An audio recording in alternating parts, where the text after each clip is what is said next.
On nous demande ici de calculer cette somme-là, où on somme sur tous les entiers k, tels que 2k soient compris entre 0 et n. On va pour cela utiliser la formule du binôme. Vu ce qu'on nous demande, on va, dans cette somme-là, distinguer les termes d'indice pair et les termes d'indice impair. Notons que dire que l'on somme sur tous les entiers k, tels que 2k compris entre 0 et n, équivaut à dire que l'on somme sur tous les entiers k, tels que k est compris entre 0 et n sur 2, ce qui équivaut à dire que l'on somme sur tous les entiers k allant de 0 à partie entière de n sur 2. De même, dire que l'on somme sur tous les entiers k, tels que 2k plus 1 compris entre 0 et n, équivaut à dire que l'on somme sur tous les entiers k, tels que k compris entre 0 et n-1 sur 2, ce qui équivaut à dire que l'on somme sur tous les entiers k allant de 0 à partie entière de n-1 sur 2.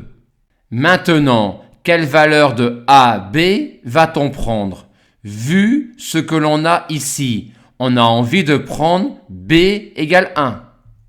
Et pour a, on aimerait que a carré soit égal à moins 3. On a donc envie de prendre a égale i racine carrée de 3, ce qui nous donne ici moins 3 puissance k, et ici moins 3 puissance k fois i racine carrée de 3.